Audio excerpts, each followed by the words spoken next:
मैं जमुना प्रसाद चौबे। आप देख रहे हैं MP34 न्यूज। दमोह और मध्य प्रदेश की खबर देखने के लिए हमारे चैनल को लाइक करें, सब्सक्राइब करें, बेल आइकॉन जरूर दबाएं। आगे देखिए खबर। दहेज प्रथा को लेकर तमाम कानून बनाए गए हैं, लेकिन दहेज प्रथा आज भी बदस्तूर जारी है और दहेज से आए दिन मामा की लाडली बहनों को परेशान किया जाता है, जिससे प्रताड़ित बहनों की मौत के मामले सामने आते रहते हैं। जी हां, एक ऐसा ही मामला दमोह से सामने आया है, जहां दमोह की रहने वाली धारणा रजक पिता डॉक्टर हरिशंकर रजक का विवाह योगेश दीपक रजक के साथ 2017 में पन्ना में हुआ था। शादी के कुछ महीनों बाद उनकी अनबन शुरू हुई और साथ में 2020 में दहेज प्रथा और भरण पोषण का केस भी लगाया गया। फिर ससुराल पक्ष के द्वारा अपनापन दिखाकर फैसला कर राजीनामा कराया गया और फिर उसके बाद लड़की को कभी कभी ससुराल ले जाने लगे, लेकिन वहां पर प्रताड़ना जारी रही। मृतका के पिता ने बताया कि विगत कई महीनों से ससुराल पक्ष के द्वारा लगभग 20 से 30 लाख रुपए की मांग की जा रही थी। वहीं विगत 2 दिन पूर्व धारणा रजक से उसके पिता की बात हुई, जिसमें रुपयों की डिमांड रखी गई। तो पिता ने बोला कि बेटा आप घर आ जाओ, वह लोग ठीक नहीं हैं। लेकिन बेटी बोली सब ठीक हो जाएगा और उसके अगले दिन खबर आती है कि उसकी मौत हो गई, जिसकी जानकारी सोमवार को पन्ना सिटी कोतवाली द्वारा सूचना दी गई कि आपकी बेटी की कुएं में गिरने से मौत हो गई।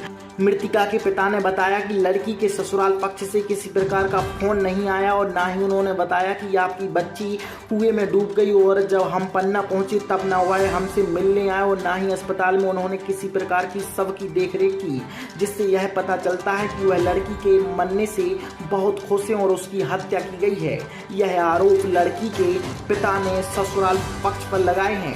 फिलहाल मामले में पन्ना सिटी कोतवाली में FIR दर्ज कराई गई है। अब यह हत्या है या आत्महत्या, यह तो पुलिस जांच के बाद ही पता चलेगा। हमको एक मोहल्ला की औरत ने कुआं में कूदकर सुसाइड कर ली थी। यहाँ शाम को बच्चे खेल रहे थे, उन्होंने देखा तो हमें खबर की कि कुआं में कोई गिर गया है। तो हम आए, फिर हमने कोतवाली में खबर की, पुलिस आई, पुलिस ने अपनी कार्रवाई करके शाम को कर ले गई। जी, मैं लड़की का मामा हूँ, प्रेमलाल रजक, जबलपुर में निवास है मेरा। बच्ची को यहाँ फ़ोन करके बुलाया गया, बेटा आ जाओ, अच्छे से रहेंगे अपन, जो कार्रवाई है उसको ख़त्म करवा देना।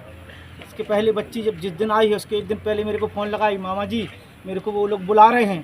तो मैंने बेटा जी पापा जी से बात कर लो, तो बोले पापा जी तो बोले कि बेटा देख लो जैसा करना हो। और इसके बाद बोली फिर मामा जी वो पैसे ही से मांग रहे हैं। तो हमने बोला पैसे कितने मांग रहे हैं बेटा? बोले 30 लाख रुपये मांग रहे हैं।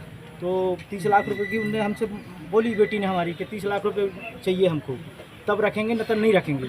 और इसके बाद इनके जो साले हैं ना, इनके हटा में कोमल रजक, गेंदा रजक, ये एक बार हमको फ़ोन लगाए थे सर कि जब पैसे MP बाथरे जी सर हमको फ़ोन लगाए थे कि अगर वो पैसे की मांग कर रहे तो थोड़ा बहुत तुम लोग दे क्यों नहीं देते? तो सर बताइए, जितना जो हम पे बना उसकी शादी में हम लोगों ने दे दिया, हद से ज़्यादा दिया। तो मैं सरकार से, योगी जी, मोदी जी, मुख्यमंत्री जी से अनुरोध करता हूं कि ऐसी बेटियां मध्य प्रदेश में जिंदा मत होने दो, जिनको घाट चढ़ाया जाए, जिनको मारा जाए, बेटियों को मत मारो। दहेज के पीछे मार रहे हैं यार, दहेज के पीछे उसका भी इंक्वायरी करो, एक से एक पूरे नंग में देखने में आया है कि उसके डूबने से जान गई है। क्या आप मानते हैं कि डूबने से सन नहीं गई है? आप उसकी बॉडी देखिए, पहले पूरी बॉडी में नील पड़ा हुआ है। उसको तैरना आता था, उसको तैरती रही थी, बहुत तैरती थी। हम लोगों ने उसको तैरना सिखाया। मेरे गांव में नदी निकली है गांव के बाहर, हम लोग छोटे से नहाने जाते रहे, बच्चे को लेके। मतलब तैर डूब के तो नहीं, डूब के सर मर ही नहीं सकती। हमारे वहाँ बहुत तैरती रही, छोटे से तैरती रही, अब तो इतनी बहुत बड़ी हो गई। जी बताइए आपके साथ क्या घटना घटी भाई साहब?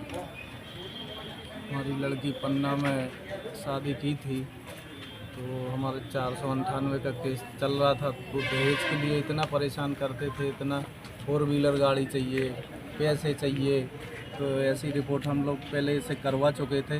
तो और 2 केस हमने वापस भी ले लिए थे। उन्होंने बोल रहे थे कि हम लड़की को रख लेंगे, तो 2 केस हमने वापस ले लिए, उसमें लिखा भी है, लेकिन वो लेने नहीं गए। लेकिन पहला पुसला करके लड़की को बुला करके उनने मार डाला लड़की को और कुएं में फेंक दी। कब से विवाद चल रहा है इन लोगों का? ये करीब 2 साल हो गए सर। आपको कब सूचना मिली कि आपकी बालिका? 6 बजे। किसने सूचना दी आपको? TI कोतवाली से। कितना दहेज मांगा गया आपसे? नहीं, वो 4 व्हीलर गाड़ी मांग रहे थे, स्विफ्ट, है ना, और कुछ पैसे भी मांग रहे थे सर। ऐसे उनकी डिमांड चलती रहती थी। आखिर में हमारी बेटी को मार ही डाला उन्होंने। 30 लाख का बताओ। रिकॉर्डिंग दिखाओ। आप कब पहुंचे यहाँ? रात में 3 बजे आए। 3 बजे से लेके अभी तक क्या आपके अच्छे से कोई नहीं आया अभी तक।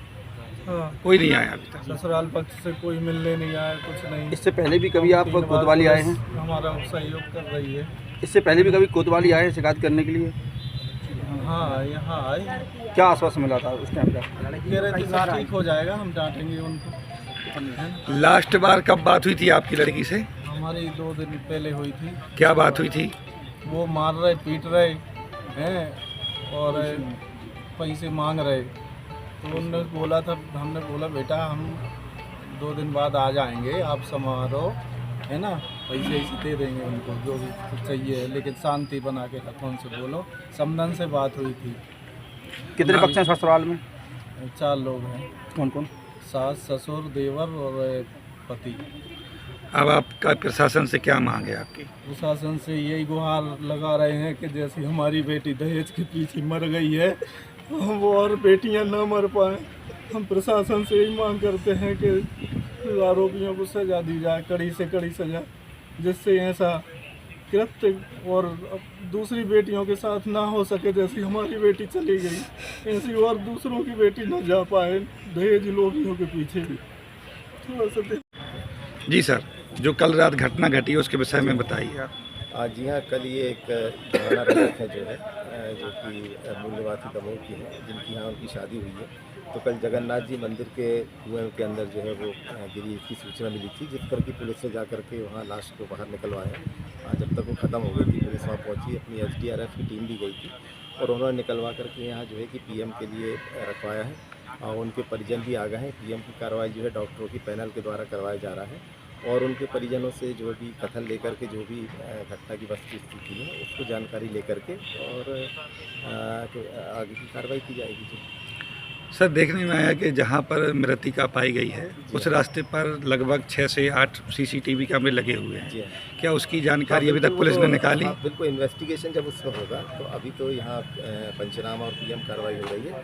इसके बाद अब उनके परिजनों के बताए अनुसार यदि बताएंगे तो आगे उसका कानूनी कार्रवाई, केस रजिस्टर होगा, इन्वेस्टिगेशन होगा और इन्वेस्टिगेशन में इन सारे पहलुओं पर ध्यान रखा जाएगा। सर, एक जानकारी और चाहिए थी। जैसा परिजन की जानकारी में आया है कि बच्ची पहले कोतवाली गई रही कोई शिकायत लेके, तो उसकी कोई शिकायत लिखी गई नहीं? इनका पूर्व में जो है कि मामला जो है कोर्ट में चल रहा है, प्रकरण जो है तो जो है कि उसके पति को बुला करके जैसा बताया गया है कि समझाइश दी गई थी और वहाँ पर साथ साथ गए थे। बाद में वहाँ जा कर के कैसी जो भी स्थिति बनी होगी आपस में, तो फिर उसके कारण ये दुखद घटना होगी।